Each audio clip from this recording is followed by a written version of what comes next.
안녕하세요. 오늘은 농촌 체류형 쉼터의 활용 방법에 대해서 알아보겠습니다. 체류형 쉼터는 농업인 또는 주말 체험 영농을 하려는 사람이 본인의 농작업용으로 직접 활용할 경우에 설치가 가능합니다. 본인과 세대별 주민등록표에 등재된 세대원이 직접 사용하여야 합니다. 타인에게 임대는 안 됩니다. 특히 에어비앤비나 또는 민박이나 단기 임대나 캠핑이나 여러 가지 공간 대여나 이런 것을 통해서 수익을 하시는 분들이 있는데, 이러한 타인에게 임대를 해서 운영을 하는 그런 행위는 농지법 위반이 된다고 할 수가 있습니다. 즉, 농사 및 농작업용으로 직접 활용을 해야 됩니다. 그 다음에 요즘은 베트남이나 몽골이나 카자흐스탄, 우즈베키스탄 이런 사람들이 와서 많이 근로를 하고 있는데요. 그 근로자들의 숙소로 이용하는 경우가 간간히 있습니다. 그래서 숙소를 이용하게 하는, 내가 직접 이용하는 것이 아닌 타인에게 또는 근로자에게 숙소로 이용케 하는 행위는 불가합니다. 체류형 쉼터의 최대 설치 면적을 보겠습니다. 최대 설치 면적은 한 세대당 33제곱미터 이내로 설치가 가능합니다. 10평이죠. 그래서 처마나 차양, 부연 등을 설치 시 외벽의 중심선으로부터 1m 이내에 처마, 차양, 부연은 설치가 할 수가 있습니다. 부연은 처마가 보통 석가래가 원형으로 통나무로 되어 있는 반면에 부연은 마지막에 돌출되어 있는 각목, 사각진 각기목으로 형태로 나와 있는 그런 것이 부연이라고 할 수가 있습니다. 그래서 외벽의 중심선으로부터 1m 이내에만 설치가 가능하고, 1m가 넘는 부분은 이 33제곱미터를 산정하는데 플러스를 시킨다고 볼 수가 있습니다. 그리고 농막은 전국의 농지의 각 필지마다 설치가 가능합니다. 근데 체류형 쉼터는 한 세대당 하나밖에 설치를 할 수가 없지요. 다락이 있는 경우에는 다락 면적은 그 높이가, 그리고 박공지붕인 경우에는 평균 높이가 1.8m 미만인 경우에는 다락이라고 하는데요. 그 규정 내에 설치된 다락은 면적 산입을 안 합니다. 그러면은 귀농화재가 실제적으로 직접 농막을 설치한 예를 살펴보겠습니다. 이건 귀농화재가 지금 1층이 있고요. 여기는 외형적으로 가서 2층인데 다락입니다. 그래서 1층이 8평, 그 다음에 2층이 8평입니다. 그래서 실질적으로는 16평이지만은 2층의 다락은 박공지붕 형태라 평균 1.8m 미만으로 설치되어 있기 때문에 면적 산입에 들어가지 않습니다.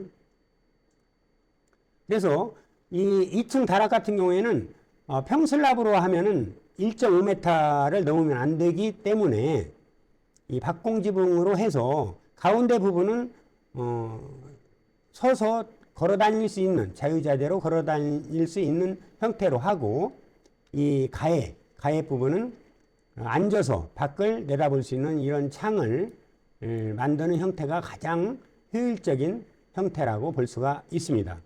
왜냐하면은 평슬라브 형태로 하면은 키가 1.5m 보통 미만 되는 사람은 많지 않지 않습니까? 그래서 평슬랍으로 하면은 어느 곳에서든지 2층 다락에서는 서서 걸어 다닐 수가 없기 때문에 이 박공지붕 형태로 하는 게 효율적이라는 것을 말씀을 드립니다. 여기 데크를 한번 볼까요? 데크는 외벽의 가장 긴 선에 접해 있는 그 면에 1.5m를 넓이를 설치를 할 수가 있죠. 그래서 1.5m가 넘는 데크는 이 체류형 쉼터의 면적에 산입이 됩니다. 체류형 쉼터는 이 33제곱미터의 이 데크나 또는 그 주차장이나 정화조 등은 산입이 별도로 되어 있기 때문에 33제곱미터를 깎아먹지를 않기 때문에 이거는 별도로 설치를 할 수가 있습니다. 여기는 수영장도 이렇게 설치를 해놨습니다. 이 수영장은 조경시설로 보면 될 것 같습니다. 주차장도 이렇게 설치를 해놨죠. 그러면 이거는 실질적으로 귀농화재가 직접 4천만 원을 들여서 제작을 한 그런 체류형 쉼터 형태로 만들어 놓은 쉼터입니다. 체류형 쉼터에 전입신고를 할 수 있는가 한번 보겠습니다. 전입신고는 주민등록법에 30일 이상 거주를 할 목적이어야만 전입신고를 할 수 있다 이렇게 규정이 되어 있는데요. 실질적으로는 전입신고를 하는 경우가 많이 있습니다. 그래서 대법원 판례에 보면은 그 농지에 있는 체류형 쉼터나 농막에 전입신고를 할 수 있냐 없냐라는 그 판례를 보면요. 그 헌법에 거주 이전의 자유에 의해서 전입신고를 거절할 수는 없다라는 판례가 있습니다. 다만 전입신고를 하고 30일 이상 거주를 하면은 농지의 불법 전용으로 보고 농지법 위반이 돼서 행정처분을 받을 수가 있습니다. 그래서 담당 공무원은 전입신고를 거절할 수는 없지만은 그 신고를 하러 온 분에게 고지를 하고 그 고지의 사실을 장부로 비치를 해 놓아야 합니다. 실질적으로 오랫동안 거주를 한다면은 농지법 위반으로 행정처분을 가할 수가 있습니다. 실제로는 상당히 제재하기가 어려운 실정이고요. 비닐하우스나 이런데 또는 컨테이너나 이런 데에서도 전입신고는 실질적으로 많이 하고 거주를 하는 경우가 많이 있습니다. 그러면은 체류형 쉼터를 설치하는 대상 농지를 보면은 농지법 제2조 제1호 감옥 규정에 따른 농지이어야 합니다. 그 농지는 사실상의 농지도 포함이 된다고 볼 수가 있습니다. 사실상의 농지가 뭐냐면은 전답 과수원이 아닌 예를 들어서 목장용지, 하천부지, 국어부지 이런 형태로 농사를 짓는 경우가 많이 있지 않습니까? 그래서 그런 경우에도 재배지로 3년 이상 했을 경우에는 체류형 쉼터나 이런 농막을 설치가 가능하다는 그런 말씀을 드립니다. 임야인 경우를 한번 볼까요? 임야인 경우에는 농지법 시행령 부칙 제2조 경과조치에 따라서 3년 이상 계속 경작한 토지는 농막이나 체류형 쉼터를 설치할 수가 있습니다. 여기에서 나오는 경과조치는 뭘까요? 그것은 임야인데 일시 사용 승인을 받았다거나 또는 전용 허가를 받았다거나 그런 상태에서 3년 이상 상태에서부터 3년 이상 계속 경작을 했을 경우에는 인정을 해준다는 그런 말입니다. 그 다음에 조경이나 관상용 수목과 그 묘목을 정원 및 시설 녹지 형태로 조성이 됐을 경우에는 농지라고 사실상의 농지라고 보지를 않기 때문에 그거는 행정처분에 대상이 될 수가 있습니다.